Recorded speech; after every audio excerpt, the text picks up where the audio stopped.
Josh Krishanowitz, I'm the CEO of Rebuild. Just a couple housekeeping items before we get rolling. You could just please remain muted. We would greatly appreciate that. Also, if you have any questions, feel free to drop those in the comments at the end of the presentation. We're going to go through a bit of a Q&A. Just a quick shameless plug about Rebuild. A little bit about us. We've been in Detroit since 2012, which is crazy to believe it's been long. Our focus is on brand strategy, creative, and campaign management. We're really happy you are all here today. Our goal is to have about 3 to 4 of these presentations a year, and we're happy that you can join us for the first one. Ready to get this going? Let's do it. So just a quick introduction about myself. My name is Noah Bax. I'm a digital strategist here at Rebuild and have been for years. Part of that is overseeing all of our digital media, whether it's paid, organic, or social. But today we're here to talk about Google Analytics and data tracking. So let's get going. So a bit of history here. Google Analytics is the primary analytics tool used on the web, free or paid. Universal Analytics, or what's known as GA4, has been in use for years. Google announced in 2019 that they're launching what's known as GA4, the beta, back then. And even as of January 2023, data analysts have a real uncertainty as to what to do with this. Google, against the wishes of those who use analytics the most, decided to sunset Universal Analytics. The last day it'll collect data is June 30th of this year. So if you're not on GA4 by July 1st, you're in trouble. If you're curious how the data analysts felt about this, well, we can look at this Twitter poll here from January 2023 from Carrie Hill, who's a prominent SEO writer. She asked analysts how are they currently using GA4, and 20% are collecting and using the data. 20% are just collecting, a wait and see approach. The remaining 40%, though, either didn't answer or they wish to see no evil, hear no evil, or speak no evil. That's an oof. And that brings us to the analyst stages of grief here. You know, when this was first announced that Universal Analytics was sunsetting us analysts, we started with fire exploding from our heads. We went to work the next day and we smashed everybody's laptops, including our coworkers and our bosses. Went home that night, had to cry it off, and woke up the next morning going, okay, we'll figure this out. But before we get into figuring it out, let's take a step back and talk about some critical terms. First are cookies, which are data stored from web browsers by sites to access later. IP addresses are unique identifiers for devices like laptops or mobile phones on internet networks. First-party data is data stored from your own sources, like a site or an app. Spoiler, that's going to be very important during this presentation. Third-party data is collected by companies with no direct relationship to consumers. A user is a unique individual visiting a website. A session is a group of users' interactions over a distinct period of time.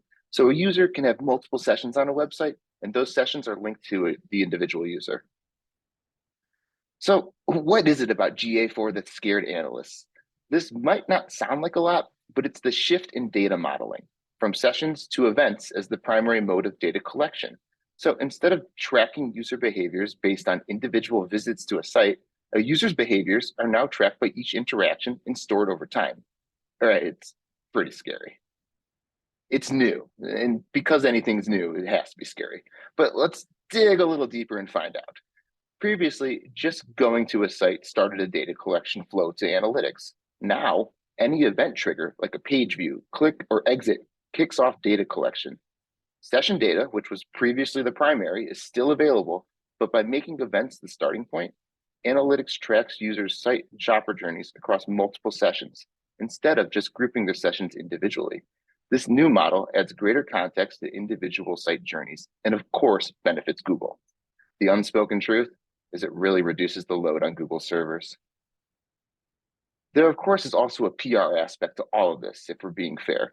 Look at the GDPR, which is the General Data Protection Regulation in the EU, or Cali's CCPA, and the shift in users' trust regarding cookies across websites nationally and abroad.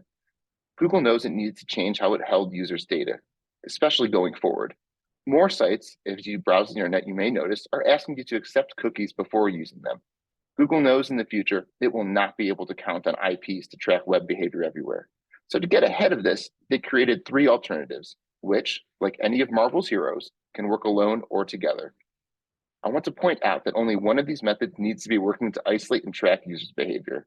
Having more than one is definitely desirable, but only one is really needed. There are user IDs, and the simplest way to think about those are when you log into a website like Amazon, ESPN, or Target, you have your own unique credentials. Those, unfortunately, are not automatically sent to Google Analytics. It would need to be custom coded by a developer. Google signals are secondary, and that is if you're logged into your Gmail account, whether on your phone or on a laptop or tablet, it can track you across the web. If you notice on the presentation, there's a website there for my Ad Center account. If you ever go to that website and want to get a sneak peek of what Google thinks are the ads that are should be targeting you, that's where you go. And that's also where you opt out if you want to. And finally, there are device IDs. These are unique IDs created by Google, stored in cookies that allow them to identify devices if you're not logged into a Gmail account. Again, individuals can opt out of all three tracking methods, but even the opt-outs are not lost. This predictive modeling is going to attempt to fill in the gaps. So how does GA4 make predictions if users opt out of being tracked? Well, it uses behavior modeling to group users based on their site interactions and how other users interacted with the site. The opted outs are grouped with the opted ins so that a more complete picture of the web traffic and interactions is available. The information being gathered here is typically not complicated. As you can see in the slide, daily user counts, mobile versus desktop, new users from campaigns, etc. The complications comes into play when storing the data into audience lists for remarketing. This is where the user's location, laws, and opt-in status come into play. Still, predictive modeling will help fill in the basic gaps and show trends. So for the most part, even if they're not counted directly to target again later, these users are accounted for now. Looking at the impact of opting out, as well as cross-device and cross-browser tracking, we will see user counts dip, become more accurate, and potentially provide richer data. Previously in universal analytics, someone going onto a web browser from their phone and then again on a web browser may be logged as 2 users in 2 sessions, instead of 1 user in 2 sessions. Adding to this, automated events will be helpful for companies who are previously underutilizing analytics. So they will have events pre-made from the start. This was not previously the case. Going from 0 to some events is a great starting point. Still, a word of caution for those pre-made events. Custom events are still possible and highly recommended for more accurate information and stronger understanding of the site. The pre-made events are helpful, but highly templatized, both in what they're tracking and how. It's key noting that no 2 sites are the same, and neither should their tracking. Creating your own events lets you know exactly what you're following. Here is a list of automated events that are the core of GA4's tracking. Again, for those who are tracking nothing before, this is a huge leap, and it's not worth ignoring. It's great. But for those who have event flows and audience lists, it's another tool in the belt. All of these events, except page views, can be paused and replaced by your own customized versions. Depending on your needs, pausing may be a best practice. An example of this is when a custom events are critical for like form submissions. The pre-made events do not tell you which form is being submitted. So if a page has 2 forms on it, you need to create events unique to each form in order to differentiate and know which forms are being submitted to your site and from which users. Okay, let's take a pause here. That was a lot of information really fast. So we'll take a step back and look at the differences for better or worse. Note that universal analytics is again a session-based model, whereas GA4 is an event-based model. The reporting is highly limited in universal analytics, meaning that if you have a website and an app, that data cannot be merged. Whereas in GA4, it's cross-channel merging. So we can actually track those in one property, which is great. Finally, automation within Universal was very limited, where GA4 brings that to the forefront to fill in a lot of the gaps that they foresee coming in the future. So finally, if you think about Universal Analytics, it was much more focused on who is coming to the site and how they're getting there, whereas GA4 now is going to really think about how are users interacting with my website and what can I do with that information going forward. A real spin here is that GA4 and Google are trying to make everything very, very positive. Another big example of this positive spin is that the elimination of what was bounce rate from all reporting. Now, bounce rate was previously the percentage of users who left the website without interacting with it. So we're replacing bounce rate with what is now known as engagement rate. which is the percentage of users who interacted with the site. They are essentially the exact same thing, just opposites. Think yin and yang. The bounce rate and engagement rate combined will always equal 100%. I just find it interesting which one Google now chooses to highlight. Because events are pre-built from the start, automated reporting is available from the moment you activate your GA4 property. Users are better defined, there are more unique data points, and site interactions, either useful or not, are automatically being tracked. Again, this is great for companies that don't need much data from their analytics. The pre-made reports can show where clicks and downloads are occurring from a 1,000-foot view. The new GA4 properties come with most of the reporting views that the previous iteration had. Acquisition reports to real-time again, layered with pre-built events or the events we create. On top of this, using AI, you can even search basic stats instead of digging through the reports for them. So you click the button and you go, how many users came to my site from Dallas? How many products sold from organic last week? And the answers are brought directly to you rather than digging through a multitude of reports to try to find them. And this is because GA4 wants to do the work for you. Reports are visual and clickable. They can be expanded. Another strong step forward for GA4 is anomaly detection using AI. This looks for oddities and expected outcomes, like a decrease in sessions over a period of time, large purchases coming from a new obscure location, and more. The goal for this data being collected is to create and group audiences to retarget with unique ad messages later on. The con here is it will require a high volume of good data to get started. The system is built on counting events, and it requires a lot of events to start. And like everything, there's really one reason why: world peace. No, it's money. Always money. GA4 is pushing even further into owning e-commerce analysis. These are all automatic events Google has added in 2023. My favorite is either shipping tier or tax amount. The question we need to be asking at this time isn't how accurate they are, but why are they being provided? Custom events and plugins like Shopify can better help fill in these gaps with more accuracy. Still, the more entwined with sales GA4 is, the more value it provides, both here and in Google Ads. So let's say your business does not sell goods online. None of this screen really affects you, right? Don't worry. There are tricks to setting up GA4 so it works like an e-commerce, data-grabbing, money-making analytics property, even if you're just providing information or looking for phone calls. The trick is to set your valuable site interactions as events, create faux monetary funnels, and then create audiences from them. But regardless of your site's goal, whether it's sales, calls, donations, or just providing information, events being collected have a secondary and potentially more important purpose: creating audience groupings for future advertising. This is your first-party data. Remember, Google is setting themselves up for when cookies eventually go away, hence the introduction to automated first-party data. GA4 is, after all, an events-based model. We need to act on this too. User groupings based on site interactions, whether wanted outcomes or not, should be events or conversions with audiences linked to them. Now is the time to build your first-party audiences based on how they do and don't interact with your sites. Remember, the ticking clock ends June 30th, 2023. Audience lists require volume to be usable. The sooner we build these, the quicker we can actually use them. Still, ensuring you have the ability to get quality first-party data relies on two things. First, it needs to be set up correctly in Google Analytics. I'll say it again: custom events. Secondly, an unspoken agreement must be made, a trust between a website, app, and the users. Most trust between these parties, specifically for the user, requires an incentive, right? A what's in it for me? Cookies are going away for a reason, potentially, eventually.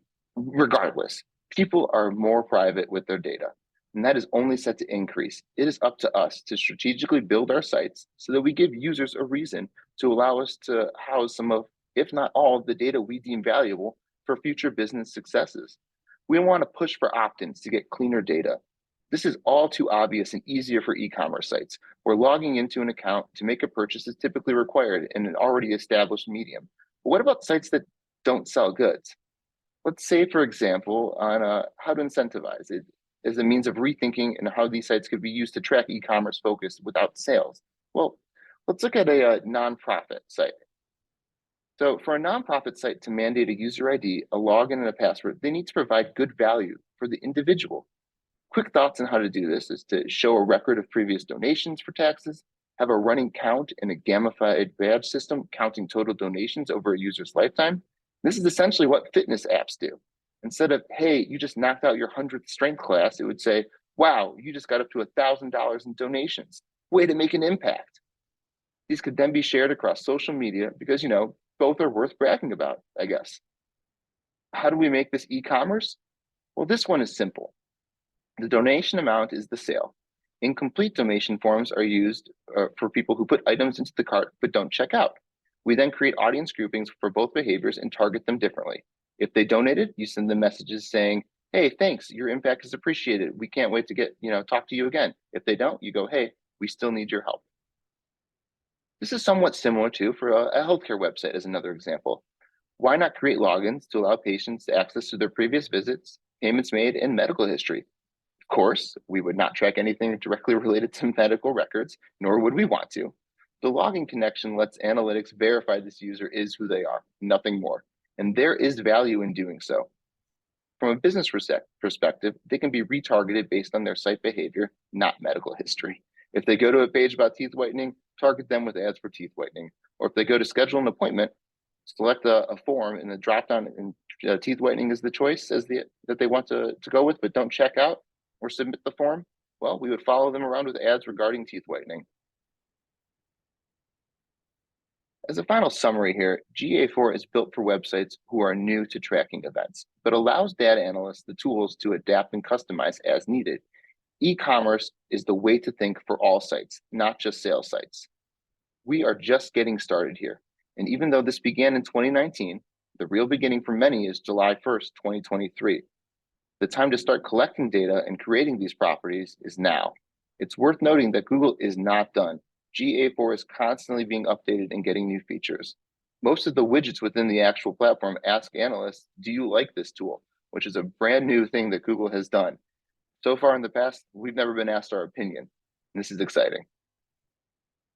So if you're curious what implications this has for your thought leadership and what to tell the big bosses, here are some quick facts.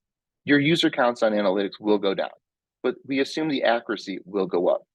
Cross-device tracking for companies with apps and websites can now be housed in the same property. And most importantly, and maybe most terrifying, your old data does not carry over. It's still accessible, but your new GA4 property starts fresh. It's a new data model, and while they're closely related, it's a fresh start. In the end, the first step is to get started with Google Analytics as soon as possible. If you're looking for an analytics audit, myself and the Rebuild team can certainly help. We help analyze sites and apps to ensure that all the proper touch points are being tracked and the valuable audience segments are being built out. If you're interested in an analytics audit or curious how your current analytics are performing and what you can do going forward in the future, we certainly have recommendations on how to get started. Or if you even just want someone to help steer your company's web analytics through this next wave, we are here for you. So in the end, it's goodbye to Universal Analytics, a dear friend and trusted colleague. You will be missed. And hello to GA4. Welcome to the future. That was a very quick and fast presentation. I'm happy to take any questions at this time.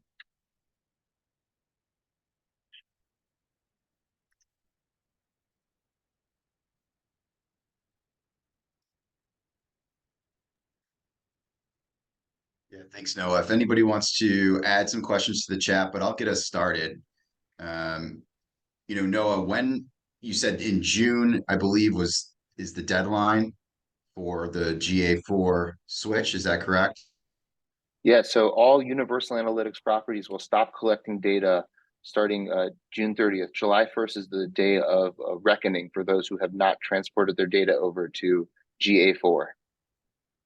And could you just speak to that a little bit? Like, let's just say somebody on this call hasn't made that switch or wouldn't even know the first thing to do.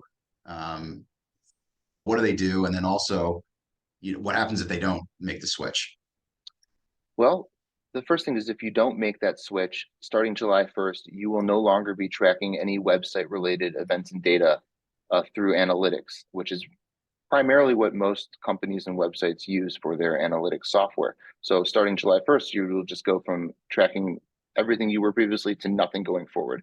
To make that switch, it requires creating a new property and then installing the new GA4 code, either with a developer or yourself on the back end of the website.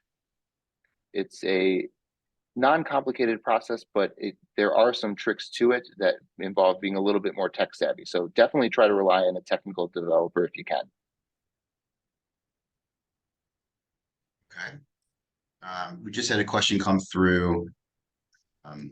It says, if pulling GA4 data via API, what changes do we need to be mindful of from a GDPR's perspective, especially when the focus is now on users/events? Yeah, that's a really interesting question. And again, it's really only going to, I'm assuming it's GDRP, but it's really only going to impact the companies within the, or excuse me, countries and users within the EU. The most common adjustment that I've seen being made is that a lot of websites are asking users to accept all cookies before going onto the website.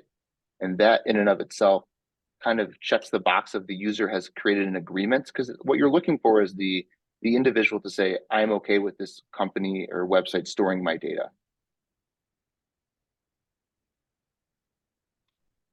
Okay. Just another question was posted from Kelly. It says, my understanding is that Universal Analytics data is no longer available after 2003. What is your recommendation not to lose that data? Yeah, I think you need to take a step backwards and understand which data is critical, because if at the end of the day, we can export everything, but you really want to think about where is the value going to be. So my recommendation is if it's campaign based or it's channel based, is exporting it on a, depending on if you're how you view your data historically, either weekly or monthly, and just creating a Excel sheet catalog that you can then store in Google Sheets for comparison's sake. Unfortunately, when we're comparing our GA4 data to our universal data, the numbers are not going to line up. So it's going to be much more inferential data than an exact science. So to some degree, it's okay to lose some stuff. So it's just really where you find value in your business. You know, if your business is really targeting, focusing on getting phone calls, then as that conversion, then I would ensure that you export that so you can kind of judge those month to month, because that's more of a one-to-one. Whereas if you're looking at total sessions, that's going to be a much different statistic to measure. So it varies by staff, and it also varies by where your business is using analytics. Okay. And I'll just kind of throw out another question.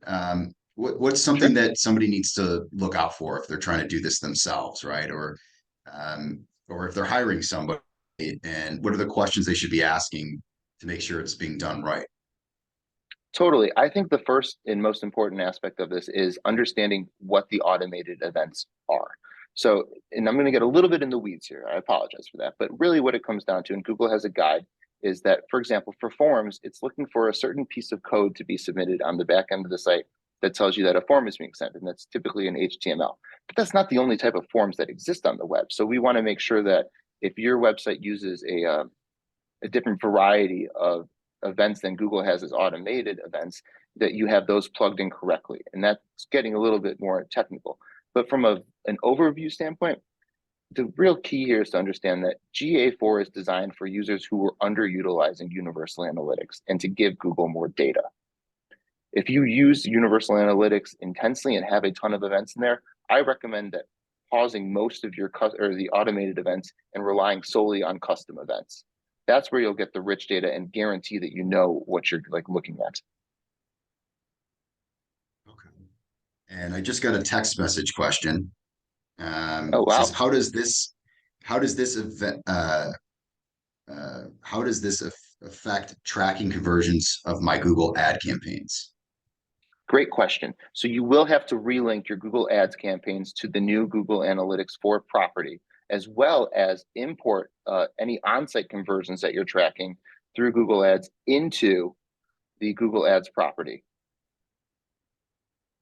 So it will be a completely new set of conversions that you're tracking within Google Ads if they're on-site conversions. Okay. And just Nick asks, will we lose all of our data from Universal even if we integrate GA4 property? Nope, the data will still be housed for a period of time. Eventually, it's set to fall off, as stated previously, but you will be able to get it for a period of time.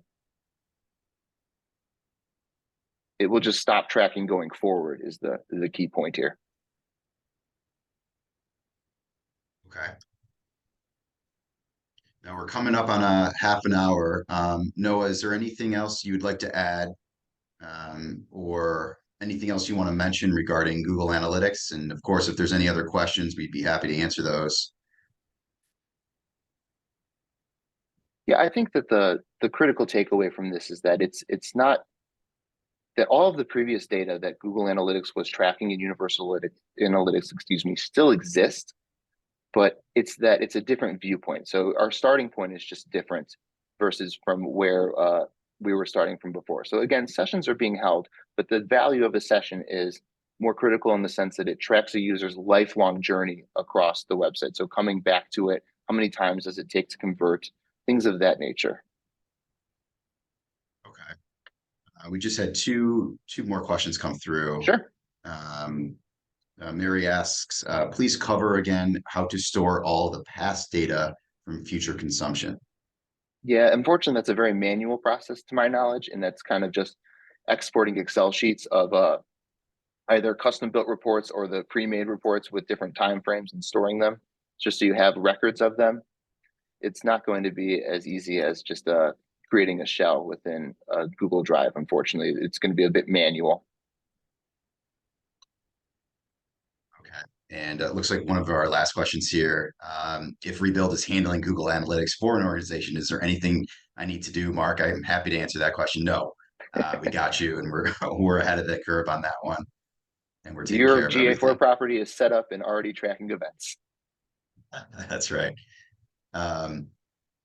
Well, I would just like to wrap up by saying thank you, Noah.